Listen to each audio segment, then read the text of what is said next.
السلام علیکم ورحمۃ اللہ وبرکاتہ۔ بسم اللہ الرحمن الرحیم۔ مسقط میں مزدوری کرتے ہوئے میں بیٹے کے علاج کے لیے پائی پائی بھیجتا رہا، لیکن سالے نے روتے ہوئے بتایا کہ بچہ نہیں بچ سکا۔ میں نے زندہ لاش بن کر وہیں زندگی گزار دی۔ 15 سال بعد جب میں بے تحاشا دولت کما کر واپس لاہور آیا تو ٹریفک سگنل پر ایک نوجوان مجھ سے پھول خریدنے کی ضد کرنے لگا۔ میں نے اس کی گردن پر ایک مخصوص نشان دیکھا تو میں نے کانپتے ہوئے اس سے اس کی ماں کا نام پوچھا تو میرا دماغ سن ہو گیا، کیونکہ میرا نام فاروق ہے اور میری زندگی کی یہ انتہائی دردناک، لرزہ خیز، رونگٹے کھڑے کر دینے والی اور ہوش ربا داستان ایک ایسی تاریک اور دلخراش صبح سے شروع ہوتی ہے جس نے میرے ہنستے کھیلتے اور پرسکون گھرانے کو ایک ہی لمحے میں مکمل طور پر تباہ و برباد کر کے رکھ دیا، اور میرے قدموں تلے سے زمین پوری قوت کے ساتھ کھینچ لی۔ میری پیدائش ایک انتہائی غریب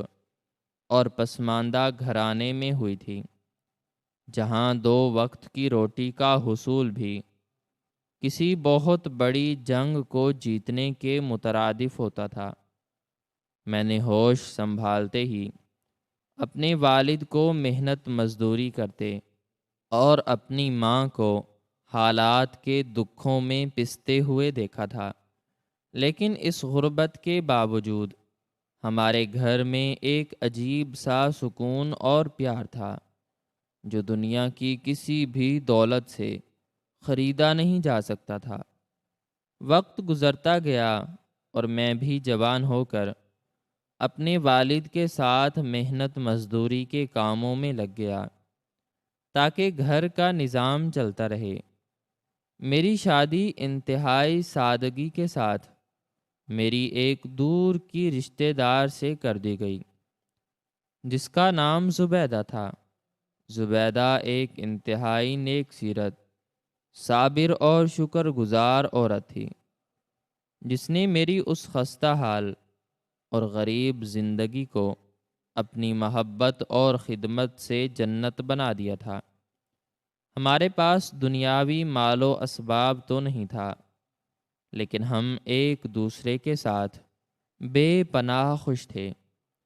ہماری شادی کے چند سال بعد ہی اللہ تعالیٰ نے ہمیں ایک انتہائی خوبصورت اور معصوم سے بیٹے سے نوازا، جس کا نام میں نے عبداللہ رکھا۔ عبداللہ کی پیدائش نے ہماری اس بے رنگ اور کٹھن زندگی میں خوشیوں کے بے شمار رنگ بھر دیے تھے۔ وہ بچہ میرے جگر کا ٹکڑا اور میری آنکھوں کی ٹھنڈک تھا۔ جب وہ مسکراتا تو مجھے اپنی دن بھر کی ساری تھکاوٹ اور مشقت بھول جاتی تھی۔ میں سارا دن اینٹیں اٹھاتا، مٹی گوندتا اور پسینے میں شرابور رہتا، لیکن شام کو جب گھر واپس آتا اور عبداللہ اپنے چھوٹے چھوٹے قدموں سے دوڑتا ہوا میری ٹانگوں سے لپٹ جاتا تو مجھے ایسا محسوس ہوتا جیسے میں نے دنیا کی ساری دولت اور ساری سلطنت حاصل کر لی۔ عبداللہ کی ایک خاص بات یہ تھی کہ اس کی گردن کی دائیں جانب ایک انتہائی مخصوص اور گہرا پیدائشی نشان تھا، جو بالکل ایک آدھے کٹے ہوئے چاند کی طرح دکھائی دیتا تھا۔ زبیدہ اکثر اس نشان کو چوم کر کہتی تھی کہ ہمارا بیٹا اس چاند کی طرح ہے جو ہمارے اس تاریک گھر کو ہمیشہ روشن رکھے گا۔ ہماری زندگی کے دن انتہائی پرسکون اور خوشگوار گزر رہے تھے، لیکن پھر اچانک تقدیر نے ایک ایسا بھیانک اور ظالمانہ فیصلہ کیا جس نے میری پوری دنیا کو الٹ کر رکھ دیا۔ میری شادی کو ابھی چند سال ہی گزرے تھے کہ میری بیوی زبیدہ ایک انتہائی موذی، پر اسرار اور لا علاج بیماری کا شکار ہو گئی۔ اس کی صحت دن بدن انتہائی تیزی سے گرنے لگی اور اس کا ہنستا کھیلتا چہرہ زرد اور بے جان ہونے لگا۔ میں نے اپنی بساط کے مطابق شہر کے ہر چھوٹے بڑے ڈاکٹر کو دکھایا، لیکن ہر کسی نے یہی کہا کہ یہ بیماری بہت تیزی سے پھیل رہی ہے اور اس کا علاج انتہائی مہنگا ہے، جس کے لیے مجھے کسی بہت بڑے اور نامور ہسپتال کا رخ کرنا پڑے گا۔ میرے پاس اتنے پیسے نہیں تھے کہ میں اس کا وہ مہنگا علاج کروا سکتا۔ میں نے اپنے تمام جاننے والوں،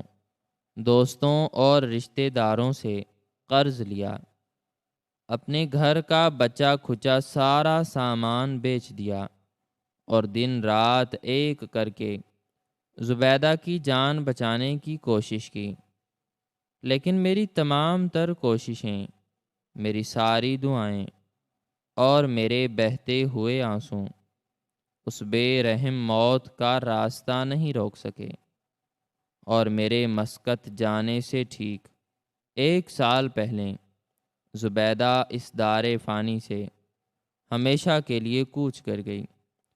اس وقت ہمارے اکلوتے اور معصوم بیٹے عبداللہ کی عمر محض 8 سال تھی۔ زبیدہ کے انتقال کے وقت اس نے میرا ہاتھ اپنے کمزور اور لرزتے ہوئے ہاتھوں میں لے کر مجھ سے ایک ہی وعدہ لیا تھا کہ میں عبداللہ کا ہمیشہ خیال رکھوں گا اور اسے کبھی ماں کی کمی محسوس نہیں ہونے دوں گا۔ اس کی موت نے مجھے اندر سے مکمل طور پر توڑ کر رکھ دیا تھا۔ میری زندگی کا واحد سہارا اور میری خوشیوں کا مرکز ہمیشہ کے لیے مٹی کے نیچے دفن ہو گیا تھا۔ زبیدہ کی بیماری کے دوران میرا سارا جمع کیا ہوا پیسہ اور گھر کا سارا سامان علاج کی نظر ہو چکا تھا، اور میرے اوپر لوگوں کے قرضوں کا ایک ایسا بھاری پہاڑ ٹوٹ پڑا تھا جسے اتارنا اب میرے بس کی بات نہیں رہی تھی۔ میں دن رات اسی فکر میں گھلتا رہتا تھا کہ میں یہ قرض کیسے اتاروں گا اور اپنے اس معصوم بچے کی پرورش کیسے کروں گا۔ بیوی کے انتقال کے بعد میرا وہ 8 سال کا معصوم بیٹا جو میرا جگر کا ٹکڑا تھا، وہ بھی اپنی ماں کی جدائی کے غم میں اندر ہی اندر گھلنے لگا۔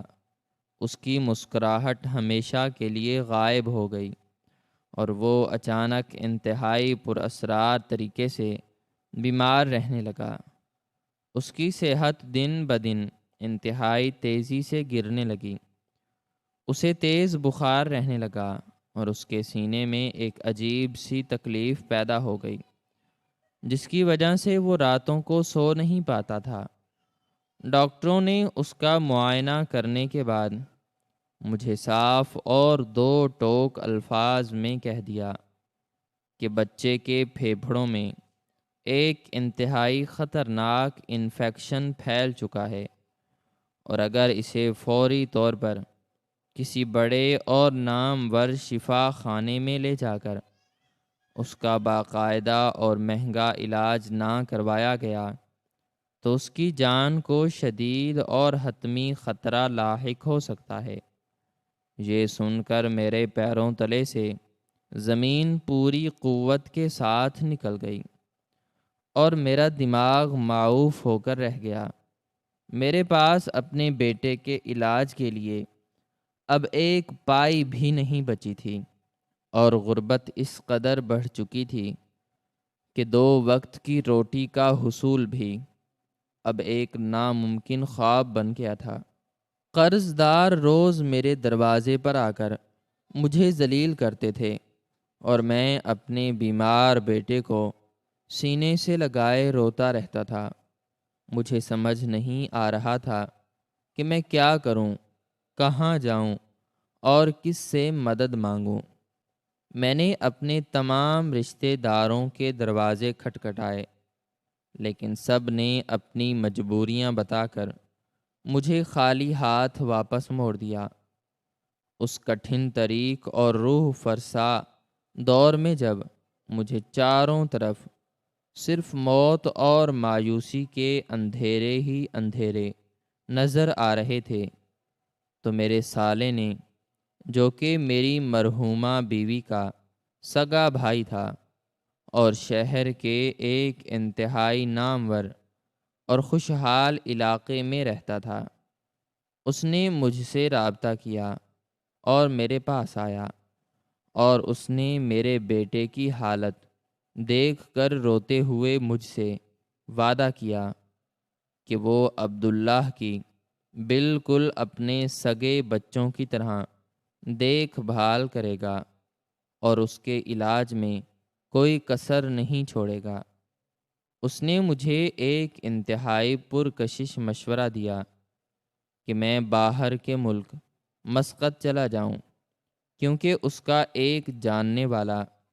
وہاں مزدوری کے لیے بندے بھیج رہا تھا۔ اس نے مجھ سے کہا کہ فاروق، تم یہاں رہ کر نہ تو یہ بھاری قرض اتار سکتے ہو اور نہ ہی عبداللہ کا یہ مہنگا علاج کروا سکتے ہو، اس لیے بہتر یہی ہے کہ تم مسقط چلے جاؤ۔ وہاں محنت مزدوری کر کے اتنے پیسے کما سکو گے جن سے میرے بیٹے کا بہترین اور جدید علاج بھی ہو سکے گا، اور ہمارے خاندان کے سر سے ان ظالم لوگوں کے قرض کا بوجھ بھی اتر جائے گا۔ اس نے مجھے مکمل یقین دہانی کروائی کہ جب تک میں پردیس میں رہوں گا، وہ عبداللہ کو اپنی پلکوں پر بٹھا کر رکھے گا اور اسے ماں اور باپ دونوں کا پیار دے گا۔ میں ایک انتہائی غریب اور مجبور انسان تھا، جس کے پاس اپنے بچے کی جان بچانے کا اس کے علاوہ اور کوئی دوسرا راستہ یا کوئی اور امید باقی نہیں بچی تھی۔ میں نے اپنے دل پر ایک بہت بڑا بھاری اور ناقابل برداشت پتھر رکھا اور اپنے اس 8 سالہ بیمار معصوم اور روتے ہوئے بیٹے کو اپنے سالے اور اس کے اہل خانہ کے حوالے کر دیا۔ عبداللہ میرے گلے لگ کر دھاڑیں مار مار کر رو رہا تھا اور مجھ سے کہہ رہا تھا کہ ابا مجھے اپنے ساتھ لے جاؤ، مجھے یہیں اپنے پاس رکھو، میں تمہارے بغیر نہیں رہ سکتا۔ اس کی وہ معصوم دہائیاں اور اس کے بہتے ہوئے آنسوں میرے کلیجے کو چیر رہے تھے، لیکن میری مجبوری اور اس کی بیماری نے مجھے ایک ایسا ظالم باپ بننے پر مجبور کر دیا تھا جو اپنے جگر کے ٹکڑے کو دوسروں کے رحم و کرم پر چھوڑ کر دور جا رہا تھا۔ میں نے اس کی اس مخصوص چاند جیسی نشانی والی گردن کو چوما، اس کے آنسوں صاف کیے اور اسے یہ جھوٹی تسلی دی کہ میں بہت جلد بہت سارے پیسے کما کر اس کے لیے کھلونے اور دوائیاں لے کر واپس آؤں گا، اور پھر ہم دونوں ہمیشہ ایک ساتھ رہیں گے۔ میں اپنے بیٹے کو روتا بلکتا چھوڑ کر مسقط کے لیے روانہ ہو گیا۔ مسقط کا سفر میری زندگی کا سب سے طویل اور اذیت ناک سفر تھا۔ مسقط پہنچ کر میری زندگی ایک کھلے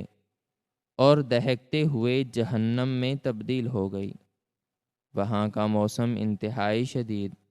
اور ناقابل برداشت تھا، جہاں سورج آگ برساتا تھا اور ریت کے طوفان انسان کی کھال ادھیڑ دیتے تھے۔ وہاں کی شدید گرمی اور دن رات کی ہڈی توڑ دینے والی مشقت نے میرے جسم اور میری روح کو مکمل طور پر نچوڑ کر رکھ دیا۔ میں وہاں ایک عام اور ادنیٰ مزدور کی طرح صبح سورج طلوع ہونے سے پہلے اٹھ کر کام پر لگ جاتا تھا اور رات گئے تک بھاری پتھر توڑتا، سیمنٹ کی بوریاں اپنی پیٹھ پر اٹھاتا اور تپتی ہوئی دھوپ میں لوہے اور مٹی کے ساتھ لڑتا رہتا تھا۔ میرے ہاتھوں میں گہرے چھالے پڑ چکے تھے، میرے پاؤں سوج جاتے تھے اور میرا سارا جسم درد سے ٹوٹتا رہتا تھا۔ لیکن جب بھی مجھے تھکاوٹ یا مایوسی کا احساس ہوتا تو مجھے اپنے بیٹے عبداللہ کا وہ معصوم چہرہ اور اس کی وہ درد بھری کھانسی یاد آ جاتی تھی، اور میں دگنی طاقت اور ہمت کے ساتھ دوبارہ کام میں لگ جاتا تھا تاکہ زیادہ سے زیادہ پیسے کما کر اپنے سالے کو بھیج سکوں۔ میں نے اپنی بھوک، اپنی پیاس، اپنے آرام اور اپنی تمام چھوٹی بڑی آسائشوں کو مکمل طور پر قربان کر دیا تھا۔ میں کئی دن تک صرف سوکھی روٹی اور پانی پر گزارا کرتا تھا اور اپنی کمائی ہوئی ایک ایک پائی انتہائی احتیاط اور ایمانداری کے ساتھ اپنے سالے کے بتائے ہوئے حساب اور اس کے بینک کے کھاتے کے مطابق باقاعدگی سے پاکستان بھیجتا رہتا تھا تاکہ میرے بیٹے کو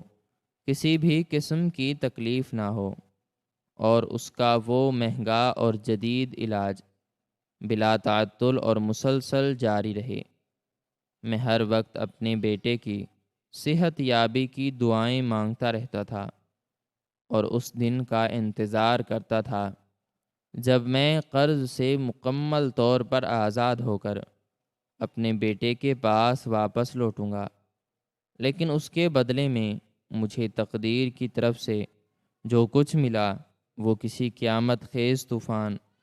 اور بھیانک عذاب سے کم نہیں تھا۔ مسقط جانے کے بعد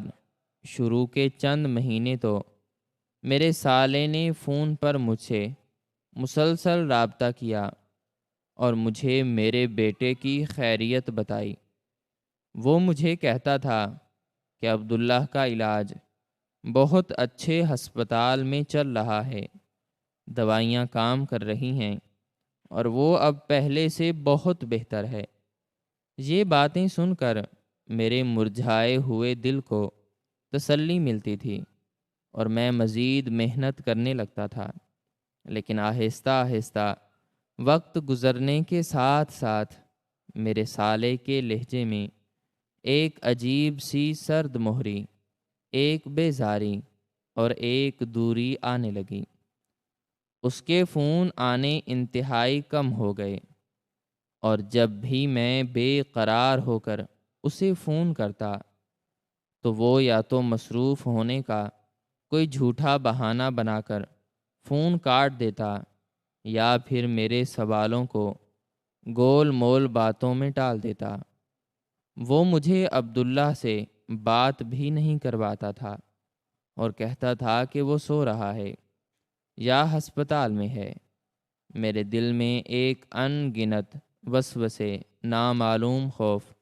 اور ایک ہولناک بے چینی پیدا ہونے لگی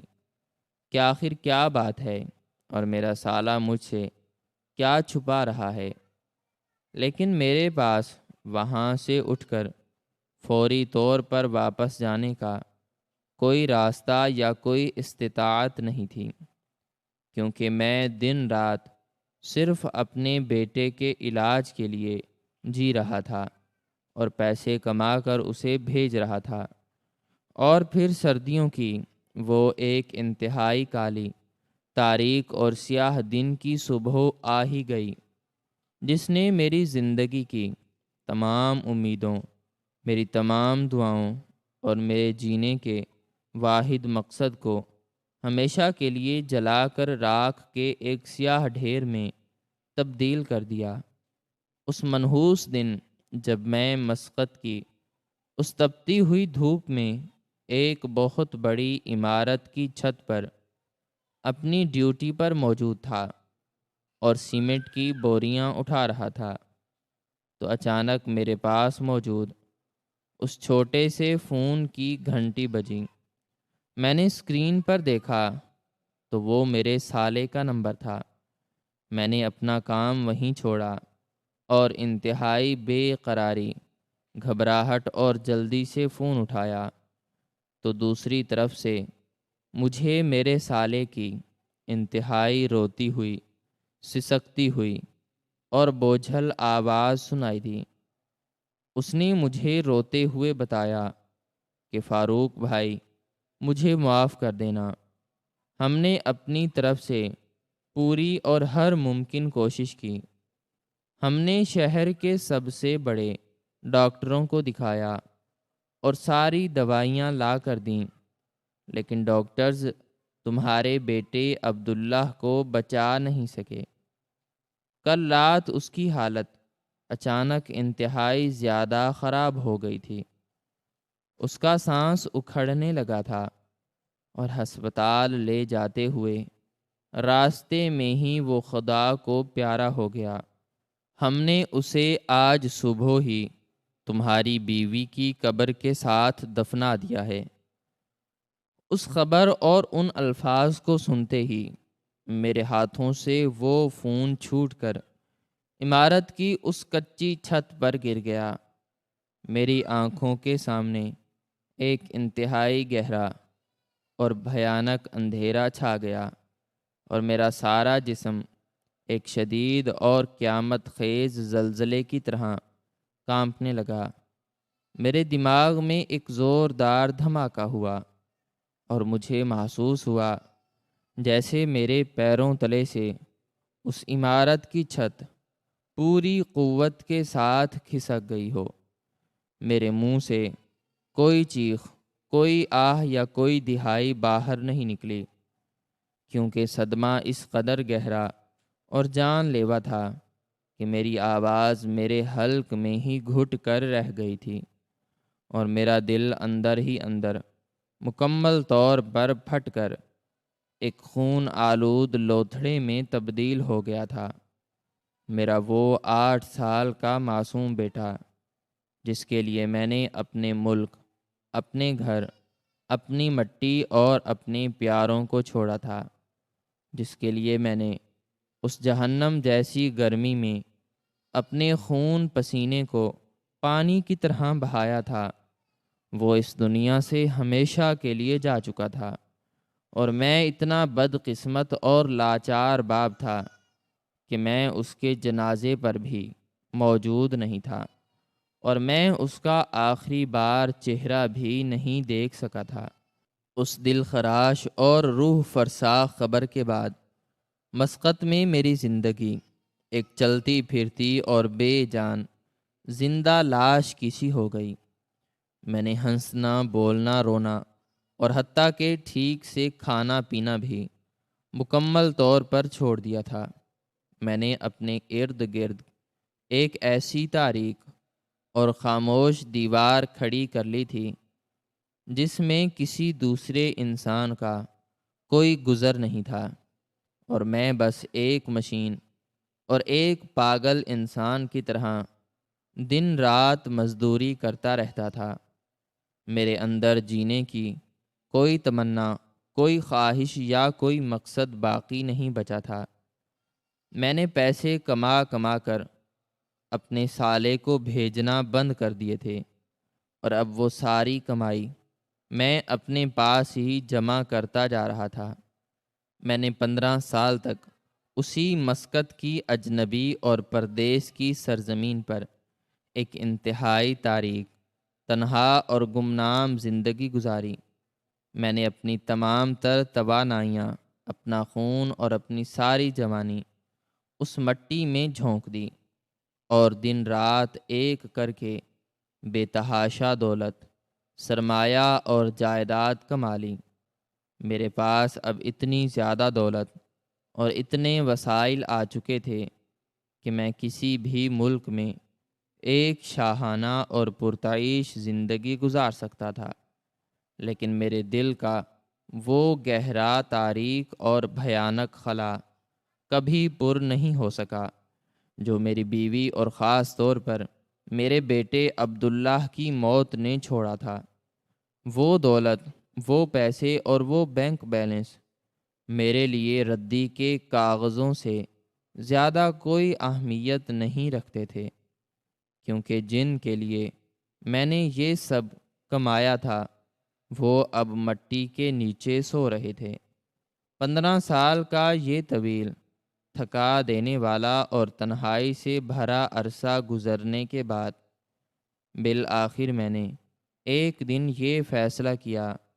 کہ اب مجھے واپس اپنے وطن اور اپنے شہر لاہور لوٹ جانا چاہیے، کیونکہ اب میرے پاس نہ تو یہاں کوئی رشتہ دار بچا تھا اور نہ ہی اس پردیس کی مٹی میں مزید زندہ رہنے کا کوئی جواز یا کوئی وجہ باقی تھی۔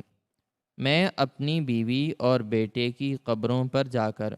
رونا چاہتا تھا اور اپنی باقی ماندہ زندگی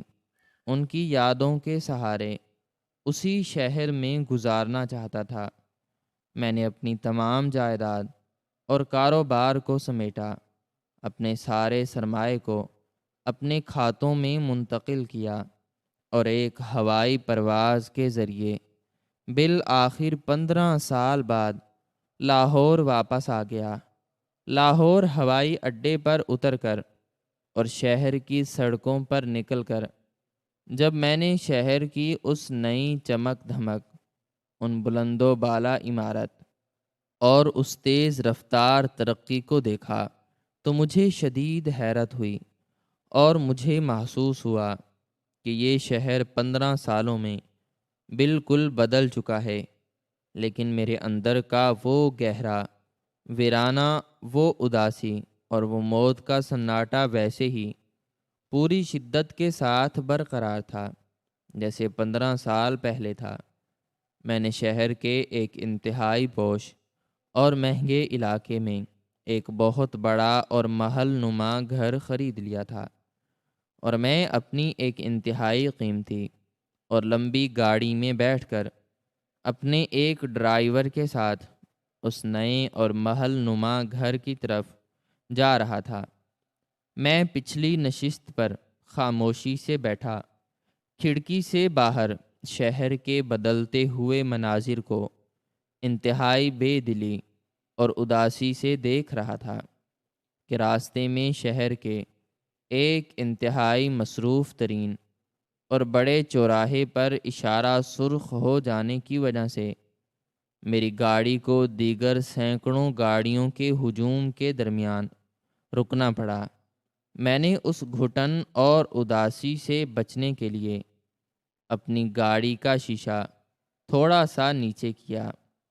اور باہر کا نظارہ دیکھنے لگا۔ اس چوراہے پر بہت شور اور دھواں تھا۔ اتنے میں اچانک میری گاڑی کے کھلے ہوئے شیشے کے بالکل پاس ایک نوجوان، غریب سا اور میلے کچیلے کپڑوں میں ملبوس نوجوان ہاتھ میں سرخ گلاب کے پھولوں کا ایک چھوٹا سا گلدستہ لیے کھڑا ہو گیا۔ اس نوجوان کے چہرے پر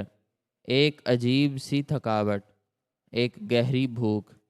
اور ایک بے بسی چھائی ہوئی تھی۔ اس نے انتہائی معصومانہ،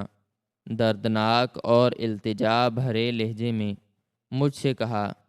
کہ بابو جی، اللہ کے نام پر مجھ سے یہ پھول خرید لیں۔ میں نے صبح سے کچھ نہیں کھایا۔ میری ماں گھر میں بہت سخت بیمار ہے اور میرے پاس اس کی دوا خریدنے کے لیے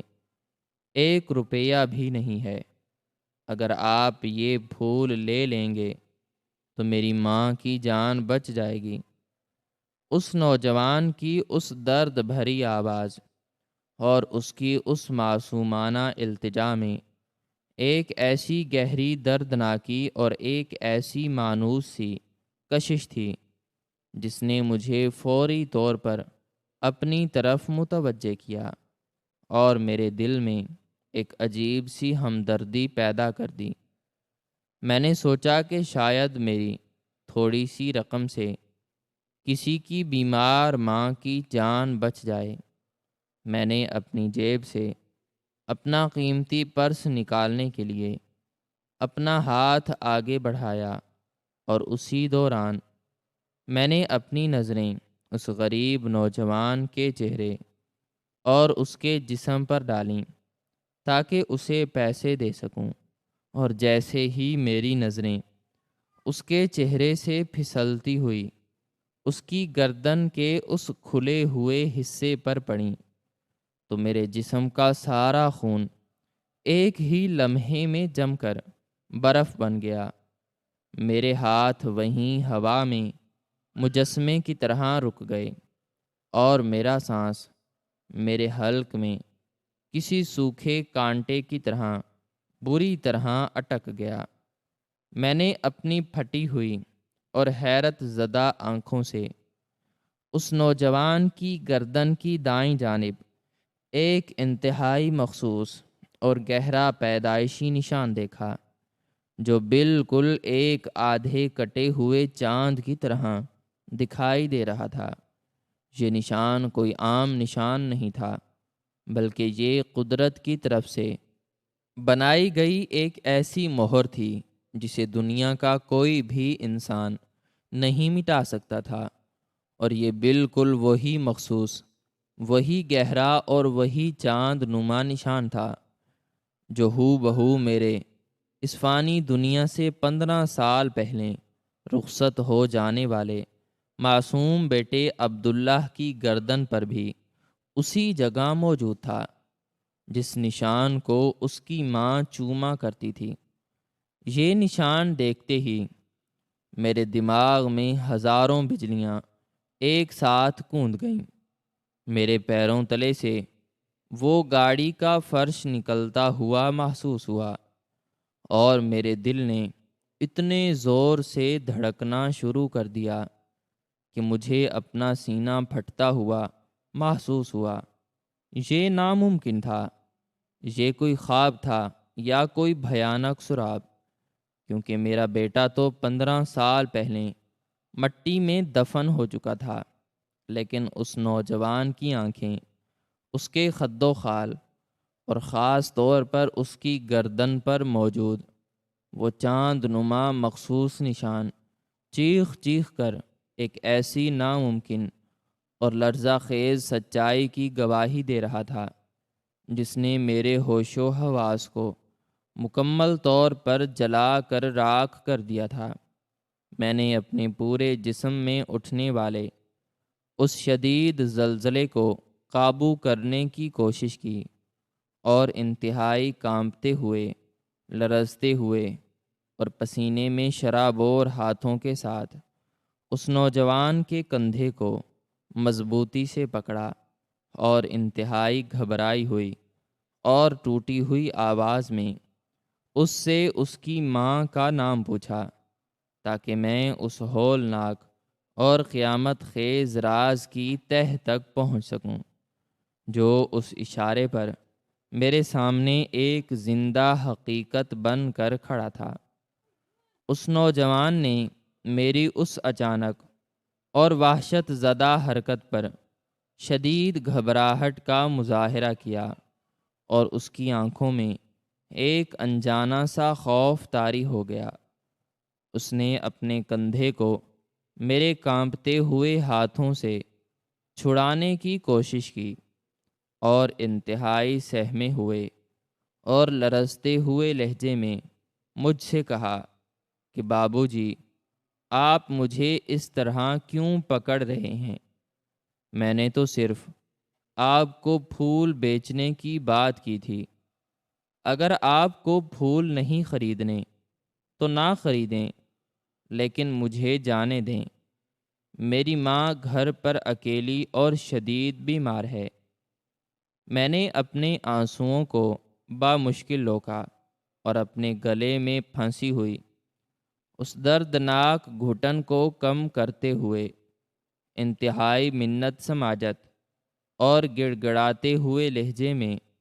اس سے دوبارہ کہا کہ خدارا بیٹا، مجھ سے ڈرو مت، میں تمہیں کچھ نہیں کہوں گا، میں تمہارے سارے پھول خرید لوں گا اور تمہیں اتنے پیسے دوں گا کہ تم اپنی ماں کا بہترین علاج کروا سکو گے، لیکن بس مجھے ایک بار اپنی اس سگی ماں کا نام بتا دو جس نے تمہیں جنم دیا تھا۔ میری اس التجا اور میرے چہرے پر بہنے والے آنسوؤں کو دیکھ کر وہ نوجوان کچھ دیر کے لیے خاموش ہو گیا۔ اس کی آنکھوں میں ایک گہری اور پرانی اداسی چھا گئی، اور اس نے ایک انتہائی لمبی اور درد بھری سانس لیتے ہوئے مجھ سے کہا کہ بابو جی، میری وہ سگی ماں جس نے مجھے جنم دیا تھا، وہ تو میرے بچپن میں ہی مجھے تنہا چھوڑ کر اس فانی دنیا سے رخصت ہو گئی تھی، جب میں صرف 8 سال کا تھا، اور میری اس سگی اور مرحومہ ماں کا نام زبیدہ تھا۔ یہ نام سنتے ہی میرے دماغ میں جیسے ہزاروں بجلیاں ایک ساتھ گونج گئیں، اور میرے پیروں تلے سے اس گاڑی کا فرش مکمل طور پر غائب ہو گیا۔ میرا سارا وجود ایک شدید اور قیامت خیز جھٹکے کا شکار ہوا، اور میرے کانوں میں زبیدہ کا وہ نام کسی گونجدار ہتھوڑے کی طرح بجنے لگا۔ یہ کوئی اور نہیں بلکہ میرا اپنا خون، میرا اپنا سگا بیٹا عبداللہ تھا، جس کے مرنے کی جھوٹی خبر سن کر میں نے اپنی زندگی کے 15 طویل اور اذیت ناک سال مسقط کی اس تپتی ہوئی اور جہنم جیسی سرزمین پر ایک زندہ لاش بن کر گزار دیے تھے۔ میں نے اپنے جذبات پر قابو پانے کی تمام تر کوششیں ترک کر دیں، اور اس بھرے چوراہے پر اپنی اس قیمتی گاڑی کا دروازہ ایک ہی جھٹکے میں کھول کر باہر سڑک پر نکل آیا۔ میں نے اس میلے کچیلے اور پھٹے پرانے کپڑوں میں ملبوس نوجوان کو، جس کے ہاتھوں میں پھول تھے، پوری طاقت اور دیوانگی کے ساتھ کھینچ کر اپنے سینے سے لگا لیا، اور اس قدر زور سے دھاڑیں مار مار کر رونے لگا کہ آس پاس کھڑی ہوئی سینکڑوں گاڑیوں کے لوگ حیرت اور صدمے سے مجھے دیکھنے لگے۔ میرا وہ بیٹا جس کی موت کا ماتم میں 15 سال سے کر رہا تھا، وہ آج جوان ہو کر میرے سامنے زندہ سلامت کھڑا تھا، اور مجھ سے چند پیسوں کی خاطر پھول خریدنے کی بھیک مانگ رہا تھا۔ عبداللہ میرے اس اچانک اور دیوانہ وار پیار پر مکمل طور پر حواس باختہ ہو چکا تھا، اور وہ مجھے پاگل سمجھ کر مجھ سے دور ہٹنے کی کوشش کر رہا تھا۔ اس نے روتے ہوئے مجھ سے کہا کہ بابو جی، آپ یہ کیا کر رہے ہیں؟ مجھے چھوڑ دیں، لوگ ہمیں دیکھ رہے ہیں۔ میں نے اس کے چہرے کو اپنے دونوں کانپتے ہوئے ہاتھوں کے پیالے میں بھر لیا، اور اس کی ان اداس آنکھوں میں جھانک کر انتہائی ہچکیوں اور سسکیوں کے درمیان اسے بتایا کہ میرے لختے جگر، میرے بیٹے عبداللہ، میں کوئی پاگل یا کوئی اجنبی بابو نہیں ہوں، بلکہ میں تمہارا وہ بدقسمت اور لاچار باپ فاروق ہوں جو تمہیں آج سے 15 سال پہلے اس ظالم معاشرے اور تمہاری اس پر اسرار بیماری کے رحم و کرم پر چھوڑ کر تمہارے علاج کے پیسے کمانے کے لیے مسقط کے اس پردیس میں چلا گیا تھا۔ میری یہ بات سنتے ہی عبداللہ کے جسم میں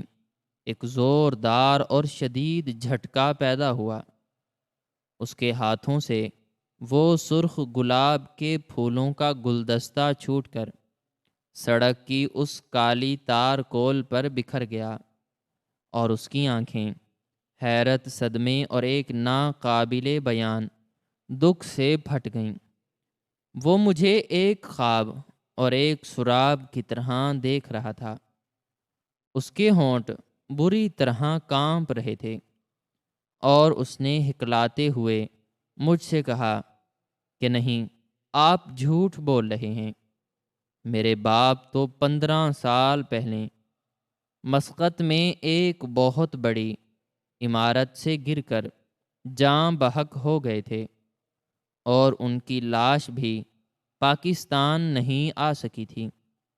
یہ وہ ہولناک اور روح فرسا سچائی تھی جس نے مجھے اندر تک چیر کر رکھ دیا، اور مجھے سمجھ آنے لگی کہ اس سارے گھناؤنے اور سفاک کھیل کے پیچھے کس درندے کا ہاتھ تھا۔ میں نے عبداللہ کو بتایا کہ میں زندہ ہوں اور تمہارے سامنے کھڑا ہوں، اور مجھے اس ظالم اور مکروہ انسان نے یہ جھوٹی خبر دی تھی کہ تم بچپن میں ہی اس بیماری کے ہاتھوں مر چکے ہو۔ میں نے عبداللہ کا ہاتھ پکڑا اور اسے زبردستی اپنی اس قیمتی اور لمبی گاڑی کی اگلی نشست پر بٹھا لیا۔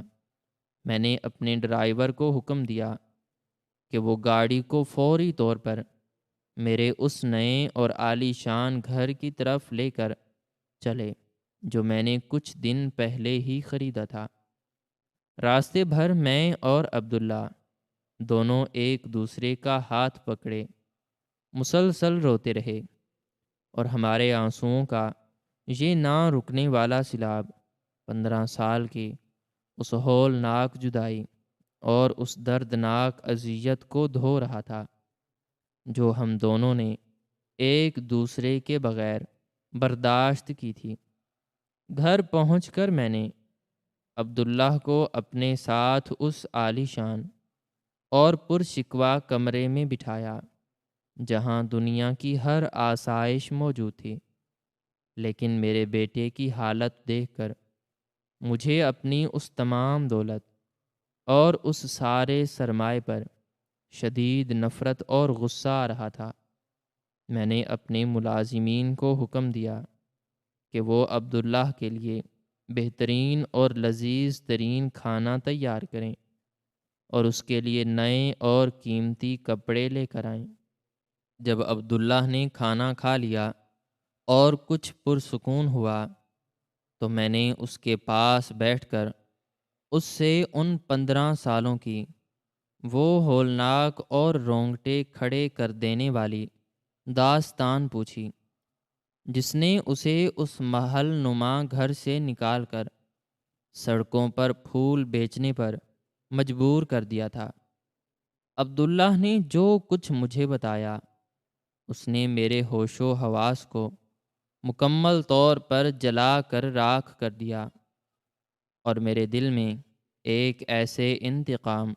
اور غصے کی آگ بھڑکا دی جسے دنیا کا کوئی سمندر نہیں بجھا سکتا تھا۔ عبداللہ نے ہچکیاں لیتے ہوئے اور روتے ہوئے مجھے بتایا کہ ابا جان، جب آپ مجھے اپنے سالے یعنی میرے ماموں کے پاس چھوڑ کر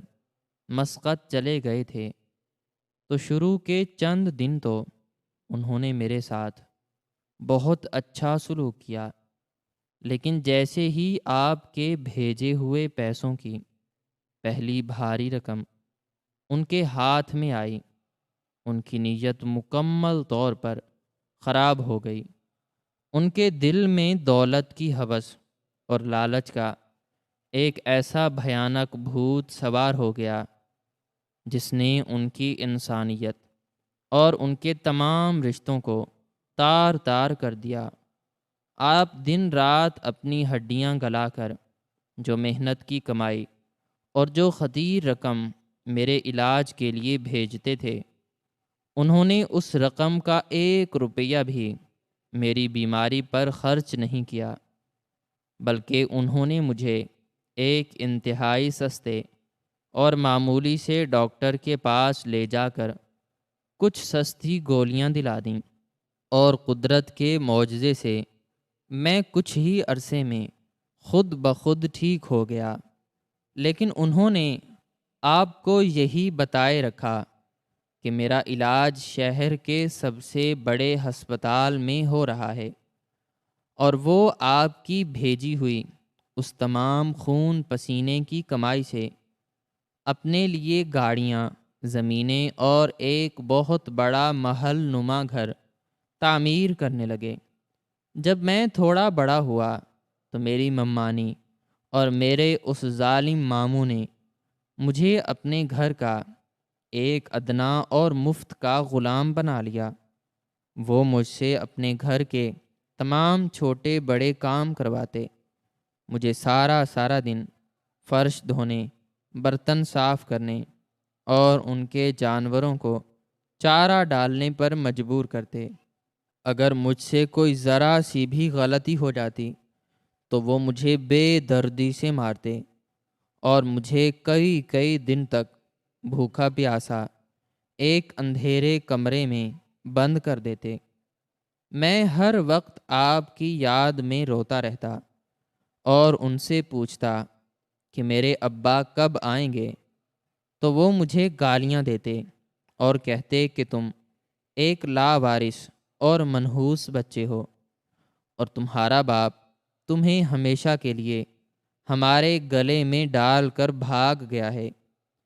عبداللہ نے روتے ہوئے مزید بتایا کہ پھر ایک دن اچانک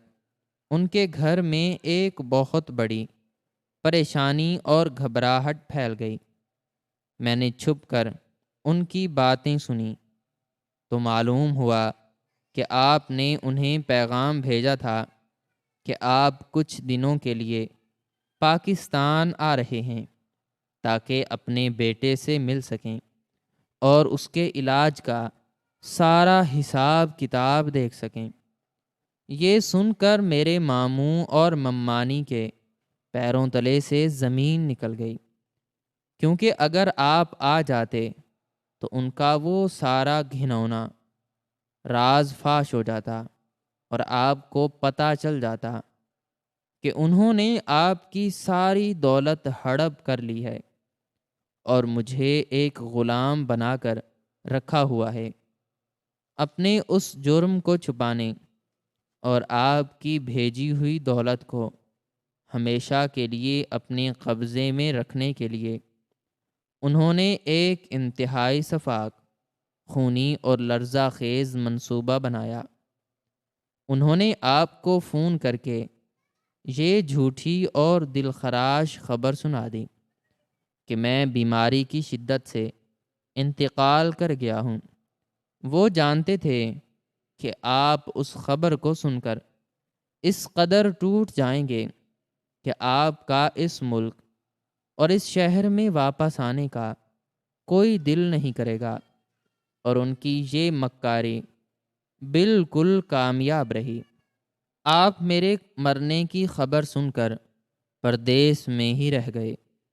اور انہوں نے سکون کا سانس لیا۔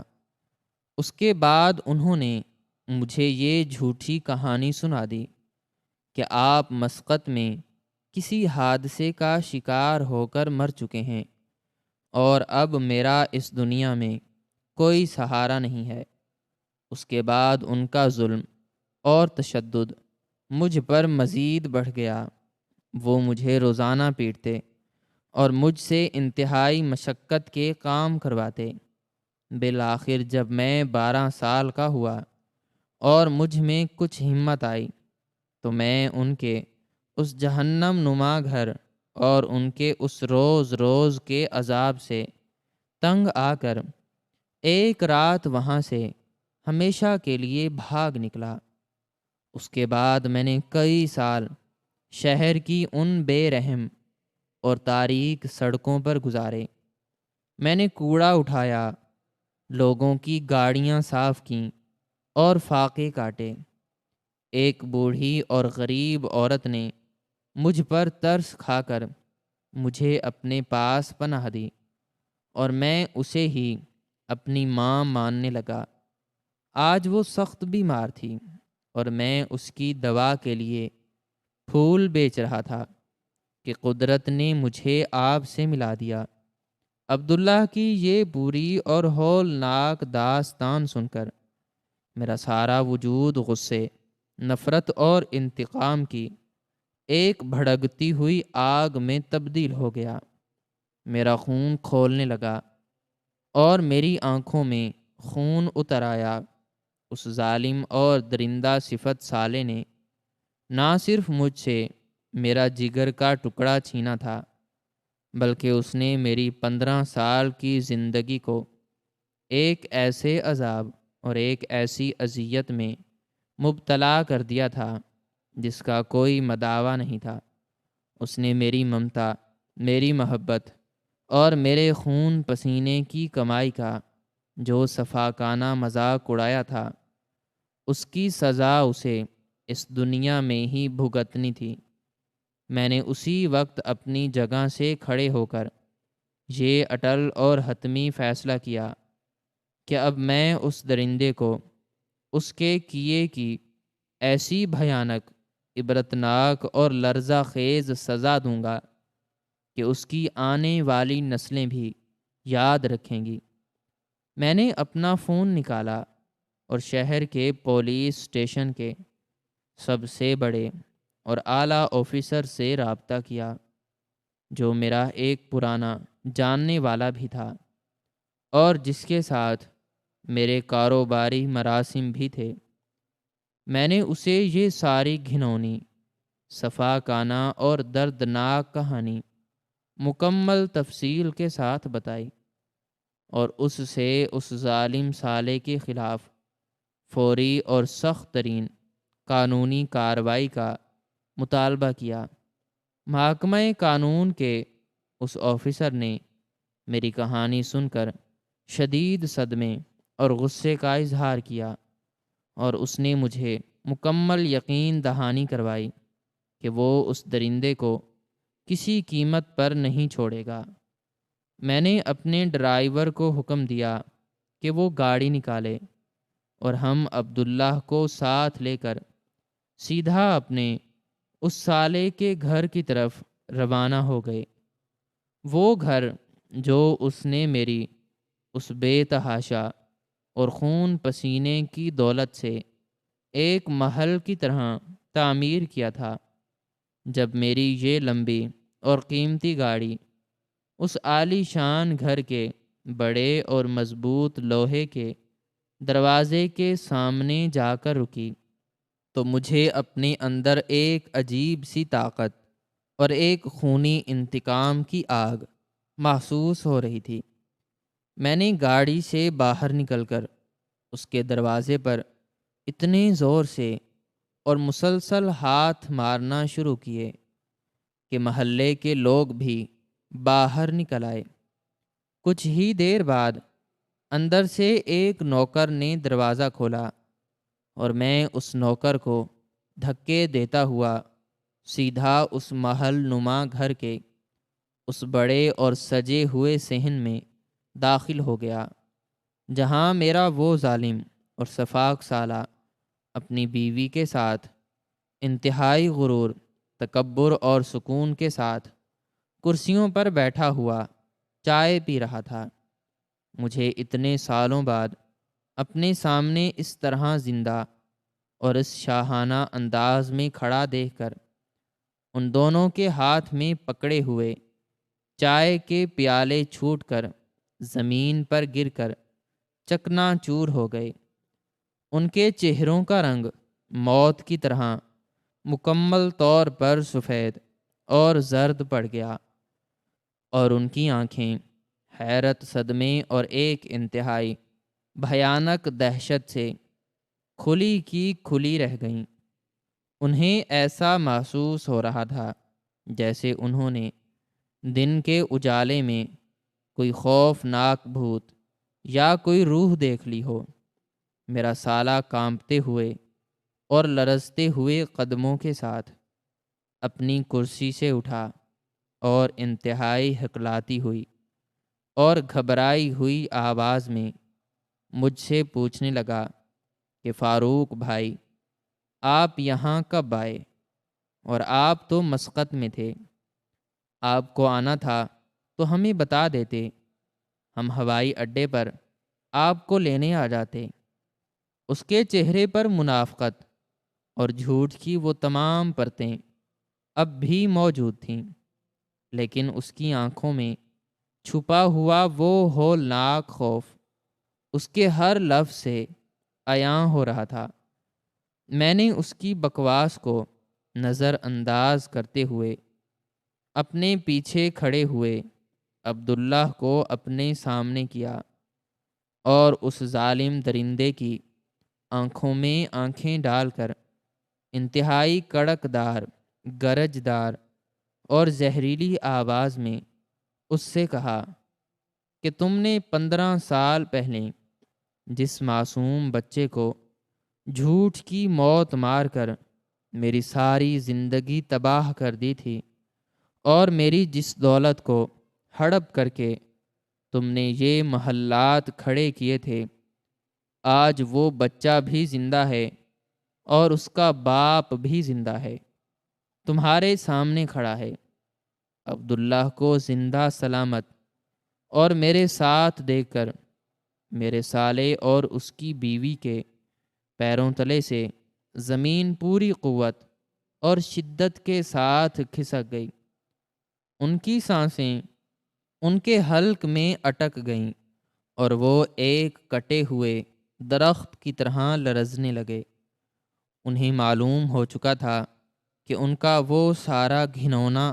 مکروہ اور شیطانی کھیل مکمل طور پر بے نقاب ہو چکا ہے، اور اب ان کی تباہی اور بربادی ان کے بالکل سامنے کھڑی ہے۔ اس سے پہلے کہ وہ کوئی جھوٹا بہانہ بناتے یا مجھ سے رحم کی کوئی بھیک مانگتے، باہر گلی میں پولیس کے اہلکاروں کی بھاری اور مسلح نفری کی گاڑیوں کے سائرن کی انتہائی تیز اور کان پھاڑ دینے والی آوازیں گونج اٹھیں۔ چند ہی لمحوں میں درجنوں مسلح محافظ اس گھر کے اندر داخل ہو گئے اور انہوں نے اس ظالم سالے اور اس کی بیوی کو چاروں طرف سے گھیرے میں لے لیا۔ میں نے محکمہ قانون کے اس اعلیٰ آفیسر کو آگے بڑھ کر ان تمام ثبوتوں، عبداللہ کے بیانات اور ان بینک کے کھاتوں کی تفصیلات کے بارے میں بتایا جو میری اس بے پناہ دولت کی منتقلی کا ثبوت تھے۔ محافظوں نے بغیر کوئی وقت ضائع کیے انتہائی سختی اور بے دردی کے ساتھ ان دونوں میاں بیوی کے ہاتھوں میں لوہے کی بھاری ہتھکڑیاں ڈال دیں اور انہیں مجرموں کی طرح دھکے دیتے ہوئے گھر سے باہر نکالنے لگے۔ میرا سالہ اب گڑ گڑا کر رو رہا تھا، میرے پاؤں پکڑنے کی کوشش کر رہا تھا اور مجھ سے کہہ رہا تھا کہ فاروق بھائی، مجھے معاف کر دو، مجھ سے غلطی ہو گئی، شیطان نے مجھے گمراہ کر دیا تھا، خدارا مجھے اس ذلت سے بچا لو، میں تمہاری ایک ایک پائی واپس کر دوں گا، لیکن میرے دل میں اب ان صفاک درندوں کے لیے ذرہ برابر بھی کوئی رحم، کوئی ہمدردی یا کوئی معافی نہیں تھی۔ میں نے اسے زوردار دھکا دے کر اپنے سے دور کیا اور کہا کہ تم نے جس وقت میرے اس معصوم بچے کو جانوروں کی طرح مارا تھا اور مجھے میرے جگر کے ٹکڑے کی موت کی جھوٹی خبر دی تھی، اس وقت تمہارا شیطان کہاں تھا؟ تم نے میری 15 سالہ زندگی اور میری ممتا کو جس آگ میں جلایا ہے، آج تم اسی آگ میں اس دنیا کے کٹہرے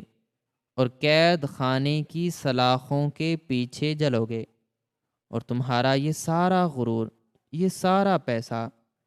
اور یہ ساری جائیداد میں مٹی میں ملا دوں گا۔ محافظوں نے انہیں گھسیٹتے ہوئے اپنی گاڑیوں میں ڈالا اور وہاں سے لے گئے۔ ان کی وہ ساری جھوٹی شان و شوکت، ان کا وہ سارا روب اور ان کی وہ ساری بے تحاشا دولت آج ایک ہی لمحے میں مکمل طور پر ذلیل و خوار ہو کر مٹی کا ڈھیر بن چکی تھی، اور وہ اب اپنی باقی ماندہ زندگی قید خانے کی ان تاریک، گندی اور وحشتناک کوٹھڑیوں میں گزارنے والے تھے، جہاں انہیں ان کے کیے کی سب سے بھیانک اور عبرتناک سزا ملنے والی تھی۔ میں نے ان کے اس محل نما گھر پر اپنے محافظ بٹھا دیے تاکہ اس ساری جائیداد کو بیچ کر اس کا سارا پیسہ میں ان غریب اور لاچار لوگوں میں بانٹ سکوں جن کے پاس اپنے بچوں کے علاج کے لیے پیسے نہیں ہوتے۔ اس کے بعد میں عبداللہ کو لے کر سیدھا اس بوڑھی اور غریب عورت کے گھر گیا جس نے میرے بچے کو سڑکوں کی ٹھوکروں سے بچا کر اپنے پاس پناہ دی تھی، جگہ دی تھی۔ میں نے اس نیک اور عظیم عورت کا بہترین ہسپتال میں علاج کروایا، اسے ایک انتہائی خوبصورت اور نیا گھر لے کر دیا، اور اسے اپنی سگی بہن کا درجہ دے کر اپنے پاس رکھ لیا تاکہ وہ اپنی باقی زندگی عزت اور سکون کے ساتھ گزار سکے۔ اس تمام طوفان اور اس بھیانک جد و جہد کے بعد میں اپنے بیٹے عبداللہ کو ساتھ لے کر شہر کے اس پرانے قبرستان میں گیا جہاں میری مرحومہ بیوی زبیدہ کی قبر موجود تھی۔ میں اور عبداللہ اس کچی قبر کے پاس بیٹھ گئے۔ ہم نے اس پر تازہ سرخ گلاب کے پھولوں کی پتیاں نچھاور کیں اور زارو قطار روتے ہوئے اسے بتایا کہ میں نے اس سے کیا ہوا وہ وعدہ بالآخر پورا کر دیا ہے، اور اس کا وہ چاند جیسا بیٹا اب ہمیشہ کے لیے میری پناہ میں آ چکا ہے، جسے دنیا کی کوئی طاقت اب مجھ سے جدا نہیں کر سکتی۔ اس دن زبیدہ کی قبر پر جو سکون اور جو ٹھنڈک مجھے محسوس ہوئی، وہ میں نے اپنی 15 سالہ طویل زندگی میں کبھی محسوس نہیں کی تھی۔ میری زندگی کا وہ سارا غبار، وہ سارا دکھ اور وہ ساری تھکاوٹ ان آنسوؤں کے ساتھ بہہ گئی تھی، اور اب میں اپنے بیٹے عبداللہ کے ساتھ ایک ایسی نئی روشن اور خوبصورت زندگی کی طرف قدم بڑھا رہا تھا جس میں کوئی جھوٹ، کوئی دھوکہ اور کوئی جدائی نہیں تھی۔ حق اور سچ کی بالآخر ایک انتہائی شاندار اور عظیم الشان فتح ہوئی تھی، اور ظالموں کا نام و نشان ہمیشہ کے لیے مٹ چکا تھا۔ یہی وہ سبق اور وہ عبرت تھی جو قدرت نے اس سارے لرزہ خیز واقعے کے ذریعے مجھے اور اس دنیا کو سکھائی تھی کہ لالچ اور حسد کا انجام ہمیشہ ذلت اور رسوائی ہوتا ہے، اور سچے رشتوں کی ڈور کو دنیا کا کوئی بھی ظالم انسان کبھی بھی کاٹ نہیں سکتا۔ اور آج وہ ڈور میرے اور میرے بیٹے کے درمیان ہمیشہ کے لیے دوبارہ جڑ چکی تھی، جو اب موت تک نہیں ٹوٹنے والی تھی۔ ناظرین و سامعین، ہماری آج کی یہ سٹوری آپ کو کیسی لگی؟ کامنٹ سیکشن میں اپنی رائے کا اظہار ضرور کریں، اور مزید اس طرح کی ویڈیوز دیکھنے کے لیے ویڈیو کو لائک کریں، شیئر کریں اور چینل کو لازمی سبسکرائب کریں۔ ملتے ہیں نیکسٹ ویڈیو میں۔ شکریہ۔